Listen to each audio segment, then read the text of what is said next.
Y tenemos 3 sesiones. La primera sesión trata sobre la etimología en el diccionario y vamos a escuchar 2 comunicaciones, la comunicación de Ana Paz y de Cristina Buenafuentes, y empezamos con la doctora Ana Paz, cuya comunicación se titula La etimología en el DRAE de 1884 a 1899. Muy bien, muchas gracias, Matías, por la presentación. Gracias a todos los que estáis asistiendo a estas jornadas. Y voy a proceder a compartir el PowerPoint. Creo que lo veis así, ¿no? Vale. Bueno, pues yo me encargo... Perfecto. Yo me he encargado de analizar un poco pues toda la parte de etimología en el DRAE, comparando la edición de 1884 con la de 1899. Y a continuación pues voy a exponer un poco algunos resultados que he ido encontrando.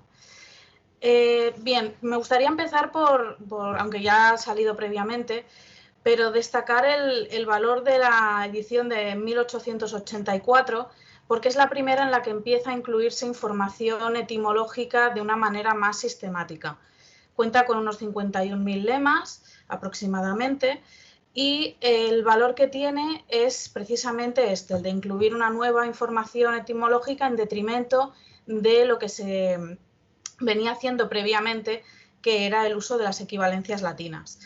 También se incluye el léxico de otros países hispanohablantes, por lo que se realizaron consultas al resto de academias, y hay una mayor admisión de voces técnicas, de palabras, acepciones y frases del habla popular. En la 13ª edición, la de 1899, se producen algunos cambios en cuanto a la información etimológica, que lo que viene a ser es un poco una depuración de esa primera edición del 84, en la que se introdujeron por primera vez los datos etimológicos. Para ello se creó una comisión de etimología formada por Aureliano Fernández Guerra, Eduardo Saavedra, el padre Fidel Fita, Francisco García Ayuso y Francisco Comelerán. No voy a entretenerme más en esta parte más, podríamos decir, teórica, y me gustaría pasar ya más a los datos. Lo que hemos hecho, tanto yo como el resto de mis compañeros, es analizar una página de cada letra del diccionario, lo que compone un total de 1.616 entradas analizadas.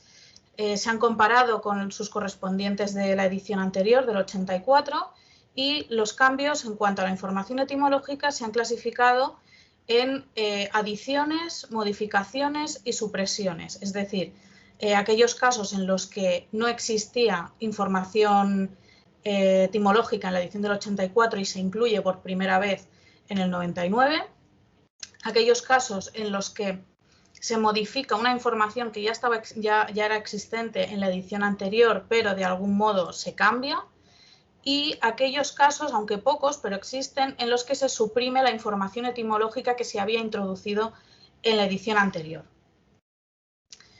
Bien, de 208 entradas, de las 1.616 analizadas, presentan cambios. Esto representa cerca de un 13% de entradas del corpus analizado que presentan algún cambio en el apartado etimológico. La edición anterior es la primera y, por lo tanto, podemos entender que vayan experimentando sucesivas mejoras en las ediciones siguientes. De esas 208 entradas con cambios, lo que hemos podido constatar es que la mayoría de ellas, el 40,4% en concreto, corresponden a modificaciones de información ya existente en la edición de 1884. El 33% restante corresponden a adiciones de información etimológica que no existían todavía en la edición anterior.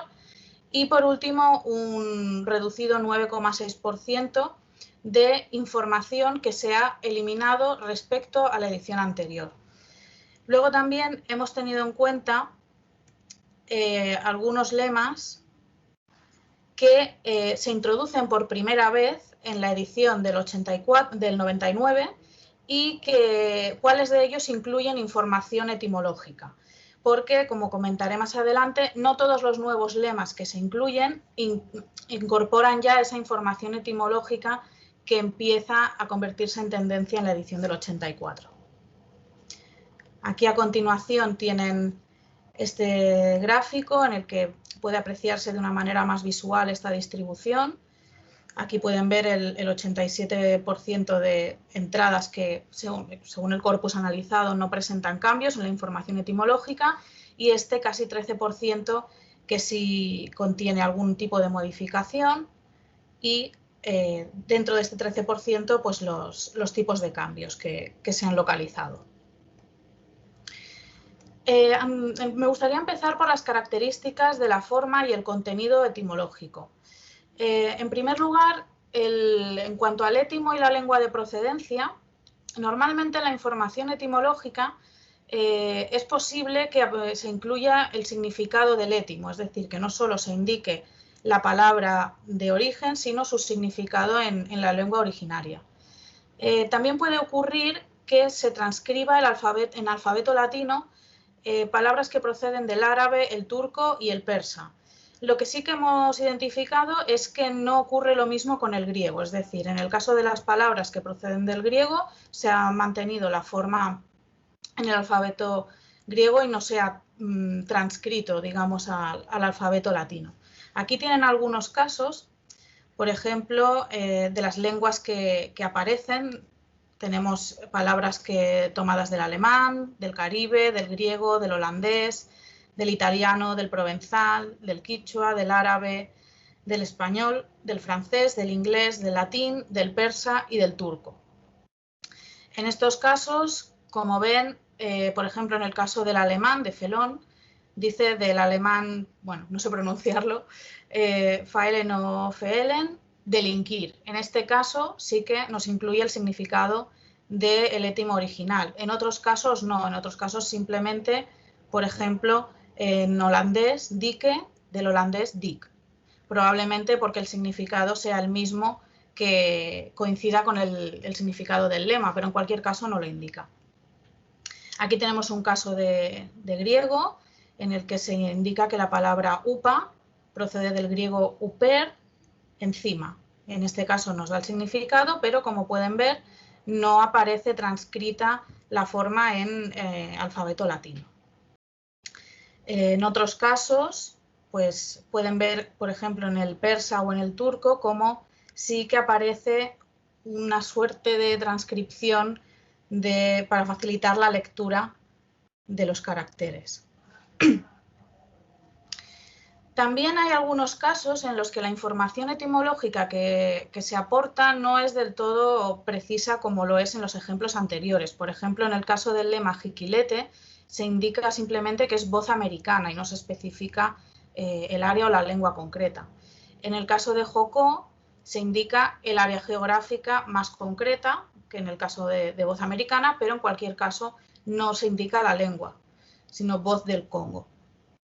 En cuanto a las precisiones morfoetimológicas, vemos que en algunos casos, además de la información propiamente etimológica, se añade algún tipo de detalle morfológico. Por ejemplo, en el caso de navecilla, vemos que se indica que es un derivado de nave. Esto ocurre mucho con las palabras que tienen étimos españoles, en los que es frecuente que se indique el proceso de formación de palabras que ha intervenido a partir de la palabra de origen en español. En el caso de ovachón vemos que se indica que es un aumentativo de ovacho, proyectante, sibilante. En el caso de medias, por ejemplo, se indica que es un adjetivo, se indica la categoría gramatical. Y en el caso de recomendar, se indica también de re y comendar, indicando pues, que ha habido un proceso de formación de palabras. Además, en jofaina, que en este caso procede del árabe y no sería un caso asimilable al de formación de palabras en español, se indica el étimo del que procede y además que esta palabra árabe es derivada a su vez de otra palabra árabe con su correspondiente transcripción y su significado. Después también podemos observar entre la información etimológica que aparece procesos léxico-genéticos relacionados con el fonosimbolismo y, por ejemplo, yo en mi caso no he encontrado en el corpus un número excesivo de voces onomatopéyicas, pero una de ellas sería carraca, que aparecerá más adelante con motivo de otro fenómeno. También aparecen algunos casos en los que la información etimológica está vinculada a la antroponimia. En este caso, por ejemplo, gardenia se indica que procede de Garden, médico inglés a quien fue dedicada esta planta. Y también, además de esta información etimológica vinculada a la antroponimia, tenemos algunos casos en los que la información toma un matiz más enciclopédico o además de etimológico, algunos rasgos enciclopédicos. Por ejemplo, fefaut, de la letra F y de las notas musicales fa, ut. Es cierto que aquí se mezclan un poco los dos aspectos, la etimología y la información enciclopédica. Y otros casos, como por ejemplo el de Mónita, del libro apócrifo de advertimientos a los jesuitas titulado Monita Privata Societatis Jesu. Y por último también otro ejemplo que me parece interesante mostrar, Proteo, por alusión a este dios fabuloso al cual se atribuyó la facultad de poder cambiar de forma a su antojo. En este caso, quizá con indicar por alusión a este dios fabuloso, lo que es la información básica etimológica estaría cubierta, pero se ha optado por extender un poco más esta información. Bien, entre los fenómenos que he indicado previamente, que sufre la edición de 1899, vemos en primer lugar las adiciones de información etimológica. Por una parte, se añade información etimológica a lemas que carecían de ella en la edición de 1884. Es cierto que en la mayoría de casos, aunque se añada información etimológica, las acepciones se mantienen iguales, por lo que no parece que necesariamente tenga que haber una relación entre ambos aspectos. Por ejemplo, en verbalmente, en la edición del 84 no había ningún tipo de información etimológica, mientras que en la edición del 99 se indica de verbal primera acepción. Es decir, no solo se indica el lema, sino también la acepción dentro de esta entrada lexicográfica. En cuanto a zambullida, del mismo modo que verbalmente, tampoco cuenta con información etimológica en el 84 y esto se subsana o se complementa en la edición de 1899 indicando de zambullir, simplemente indicando el verbo del que procede. En algunas entradas coincide esta información etimológica con un aumento del número o del detalle de las acepciones, pero no es algo sistemático, por lo que habría que tomar este indicador con cautela.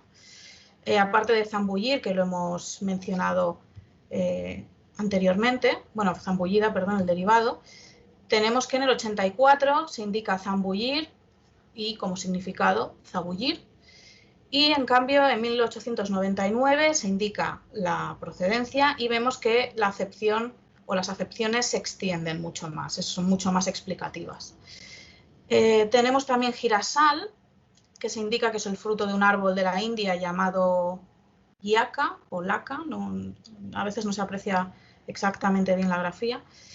Y a continuación, en la edición siguiente, girasal del persa kerasia, y se indica que es del fruto de la yaca, parecido a la chirimoya y erizado de púas blandas. Es decir, aunque se refiere a la misma acepción, la redacción de esta cambia y se amplía un poco.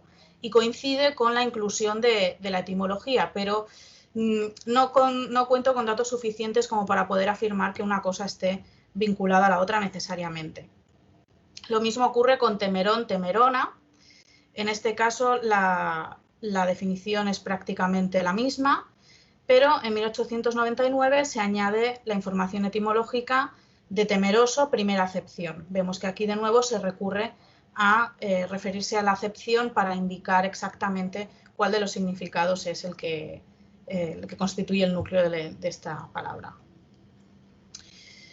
Entre las lenguas de las que proceden los étimos añadidos en esta nueva edición, las más frecuentes, por lo que hemos visto en los datos del corpus, son el español y el latín, seguidas del griego y el italiano. Aquí he puesto algunos ejemplos, por ejemplo, biltrotear, de villa y trote, birlo, del bajo latino pirulus, derivado de pirus, guardacantón, en este caso se añade el significado, fazzoletto, del italiano fazzoletto, derivado del latín fasciola, pañuelo. Bueno. Y por último, higüedo, del griego aigeios, perteneciente a la cabra. En este caso tenemos un ejemplo de cada uno de ellos. Es verdad que hay más lenguas que intervienen, como hemos visto en la tabla anterior, pero estos serían ejemplos de las 4 lenguas más abundantes entre los étimos que se añaden en esta edición. Además, la lengua sin duda de la que proceden la mayoría de información etimológica es el español. Destaca por encima a bastante distancia del latín. Después también hay algunos casos en los que la información etimológica aparece entre interrogantes. Por ejemplo, en el caso de Monís, en 1884 contaba con 2 entradas lexicográficas, una para referirse a la especie de masa que se hace con huevos y azúcar, como los melindres, y otra para hacer referencia a cosa pequeña o pulida, en la que sí que se incorporaba la etimología, la información etimológica. ¿Qué ocurre en 1899? Estas 2, lo que antes eran 2 entradas lexicográficas, pasan a ser una y se cambia la información etimológica, se elimina esta parte que indicaba de mono y se incluye entre interrogantes del latín minusculum regalillo. No he encontrado más casos de este tipo en el que se unan dos entradas lexicográficas en la edición del 84 que pasen a ser una única en la edición de 1899, pero sería cuestión de buscar con mayor exhaustividad casos de este tipo en concreto, para ver si es algo recurrente. Entre los lemas incluidos por primera vez en el DRAE de 1899, es decir, no constaban en la edición anterior, podemos afirmar que no por el hecho de que la edición del 84 ya introdujera información etimológica, significa que en las ediciones siguientes, cada vez que se introduzcan nuevos lemas, aparezca dicha información. Por ejemplo, en el caso de jopar, sí que se nos indica que procede de jopo, marchar, huir, escapar, pero por ejemplo, gargantil, que también es una nueva entrada lexicográfica, no cuenta con ningún tipo de información etimológica y se refiere a la escotadura que tiene la bacía de barbero para ajustarla al cuello del que se afeita. Y esto ocurre incluso aunque se trate de neologismos científico-técnicos, que podemos pensar pues, que son más susceptibles de recibir esta información etimológica por el contenido semántico. Ipsométrico o ipsométrica simplemente se indica que es adjetivo perteneciente o relativo a la ipsometría. Y en odómetro, en cambio, sí que se indica la etimología, del griego odos, camino, y metrón, medida, contador del número de pasos de una persona o de vueltas de rueda de un carruaje para venir en conocimiento del camino andado. Por lo tanto, estos son solo 2 ejemplos, pero en el resto de casos que he podido analizar no existe una sistematización clara en este sentido. Otro aspecto a tener en cuenta es el de los homógrafos. En algunos casos es cierto que se emplea la etimología para diferenciarlos, que es lo que ocurría, por ejemplo, en el caso de Monís, donde se unificaban 2 entradas lexicográficas existentes previamente que se fusionaban en una única en 1899. Aquí, en el caso de Carraca, tenemos el fenómeno contrario, es decir, tenemos una entrada lexicográfica en el 84 compuesta por diferentes acepciones que se divide en 2 en la edición siguiente. En este caso sí que se incluye la etimología para ambas entradas lexicográficas. Si bien la primera indica la lengua de procedencia y el étimo con su significado, y en la segunda se indica únicamente que es una voz onomatopéica. Aquí tenemos algunos casos parecidos. acre, que se subdivide en la medida inglesa y en el adjetivo áspero y picante al gusto del olfato y una serie de acepciones siguientes, en que las dos indican la etimología del inglés acre o del latín acer acris. Pero, como les decía, no es algo sistemático. Por ejemplo, tenemos gira, que es cierto que cuya etimología aparecía entre interrogantes, del griego jairó, alegrarse, y que se subdivide, se conserva esta entrada tal y como estaba, pero se añade otra precedente, también gira y por lo tanto un homógrafo, pero en este caso no se añade la información etimológica. Pedazo algo grande y largo que se corta o rasga de una tela, hacer giras y capirotes, hacer mangas y capirotes, y por lo tanto se ha considerado que no procede de la misma etimología de gira, pero no se ha indicado de cuál proceden en todo caso. Como les decía, también hay casos en los que se producen reducciones, no son muy habituales, pero ocurre. Esto ya entrando dentro de las modificaciones. Tenemos, por ejemplo, que biricú se indica en la edición del 84 que se tomó en el siglo pasado del francés bris de cou, lo que brida el cuello, o de poudrier de cuir, tabalí de cuero. En este caso simplemente se ha reducido y se ha indicado que procede de bris de cou, simplemente. En el caso de recomendar, se indicaba que procedía de reiterativo y comendar, y en la edición del 99 se ha eliminado, es la parte en la que se indica que este re es reiterativo, y se ha dejado únicamente las partículas que componen la palabra. También hay casos de modificaciones que consisten, en lugar de en reducciones, en ampliaciones de la información etimológica. Así, por ejemplo, en el 84, díptico se indicaba únicamente pues, el etimo de procedencia y a su vez de dónde procedía este, de dis y de tisó, creo que aparecía. Y en díptico, en la edición del 99, del griego plegado en dos, de dis dos veces y tijet plegadura pliegue. En este caso se ha aportado más información etimológica de la que existía en la edición precedente. Algo similar ocurre con jofaina.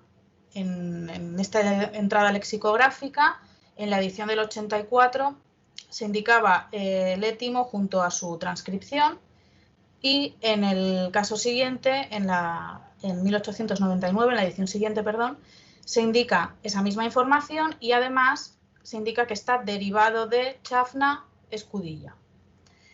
Con acróbata también tenemos que procede de esta palabra griega, andar sobre las puntas de los pies, y a continuación lo que se indica es que procede de una palabra griega que a su vez deriva de otra, andar sobre la punta de los pies. Es decir, se añade más información del proceso de formación de palabras del étimo, en este caso.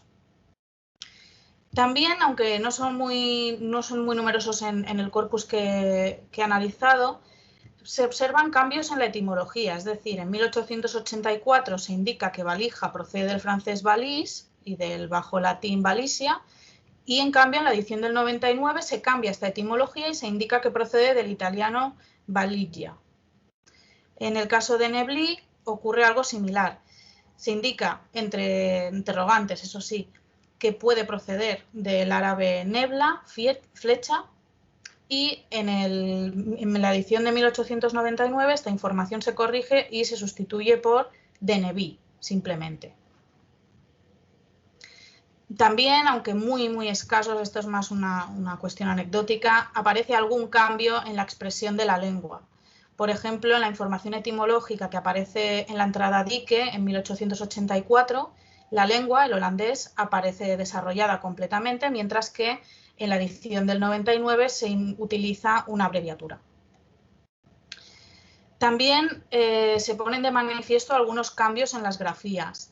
He observado algunos más, pero he decidido no incluirlos porque la imagen no era lo suficientemente clara como para apreciar si realmente era un cambio de grafía o por una falta de acento, de tilde o una nueva tilde que se añadía por la falta de calidad de la imagen. Era difícil de comprobar este aspecto. Entonces, los que quedaban más claros sí que los he añadido aquí. Por ejemplo, los cambios de C a Q, en el caso de Quatere, que aparece con Q en la edición del 99 y por lo tanto se sustituye esta C de la edición anterior. También ocurre algo similar con las I breves, que en algunos casos pasan a ser Is latinas normales, por ejemplo en navícula. En este caso pues se ha eliminado y se ha sustituido por el punto de la I latina en la etimología del 99. Y algunas As largas que experimentan este cambio en su representación y se elimina el símbolo de la larga arriba. Normalmente, hemos visto en algunos casos ya, aparecen algunas informaciones etimológicas que contienen interrogantes. Normalmente se eliminan. Esto es lo que ocurre con carpir, por ejemplo, y con carquesa. En ambos casos, en el 84, la etimología aparece expresada entre interrogantes y desaparecen en la edición del 99. Sin embargo, también he encontrado casos en los que es cierto que no se elimina ni se cambia la etimología que contienen. Por lo tanto, pese a que es cierto que existe una tendencia hacia la eliminación de estos interrogantes o subsanar la duda que pueda surgir a partir de ellos, no es algo que ocurra siempre. Hay algunos casos en los que se ha mantenido el interrogante. Y por último, me gustaría hablar de las supresiones en la información etimológica. Son el fenómeno menos corriente, pero se encuentra presente de alguna forma. Afectan a prácticamente todas las categorías gramaticales. No he podido apreciar que se centre en un tipo u otro de palabra. Y algunas están relacionadas con remisiones. Por ejemplo, en el caso de kiosco, con K, en el 84 nos indica su información etimológica del persa kushk, pronunciado por los turcos kiashk, pabellón, y en la edición del 99 la edición con K simplemente remite a la edición con Q, y es allí donde encontramos la información etimológica. Es decir, en este caso no es que se elimine del todo la información etimológica, sino que se traslada al lema que tiene la adaptación ortográfica realizada. También hay supresiones en lemas que no presentan cambios en las acepciones y que en principio no se lo podemos atribuir a ese fenómeno.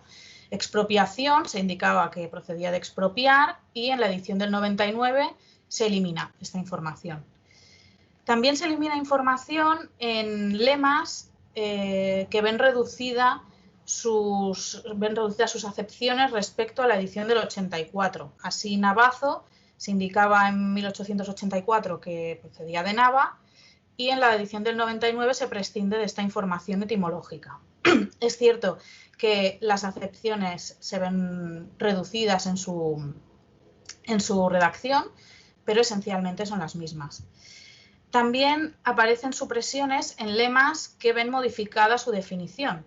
Por ejemplo, bimestral se indica que es de bimestre, que dura 2 meses, y en 1899 se prescinde de esa información de bimestre y se indica únicamente que es un adjetivo, que sucede o se repite cada bimestre y que dura un bimestre. Por lo tanto, para resumir, podemos indicar que el 12,9% de las entradas analizadas presenta cambios respecto a la edición anterior del diccionario y, por lo tanto, existe una voluntad de ir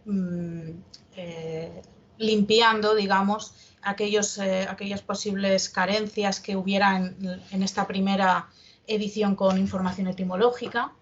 La mayoría de los fenómenos asociados con esta información etimológica constituyen modificaciones y adiciones, si bien hemos podido ver que también se podían encontrar supresiones. Los lemas introducidos por primera vez en la edición de 1899 no siempre incorporan la etimología, es decir, no por el hecho de que cada vez sea más frecuente que las palabras, las nuevas ediciones del diccionario introduzcan información etimológica, ello no implica que todos los nuevos neologismos que aparezcan ya la incorporen en la edición del 99. A falta de un corpus más amplio, lo cierto es que no se han hallado pruebas de criterios semánticos sólidos para la adición de información etimológica, de por qué en unas sí y en otras no. Los étimos proceden de una amplia variedad de lenguas, pero es cierto que entre ellas predominan el español y el latín. Por lo que, en definitiva, podemos afirmar que existe una tendencia hacia la ampliación de la información etimológica y la corrección de aquella ya existente en la edición anterior. Muchas gracias por su atención y esto es todo. Bueno, muchas gracias, Ana, por la intervención tan interesante sobre las etimologías. Y ahora daré paso al debate o si tenéis alguna pregunta que hacer.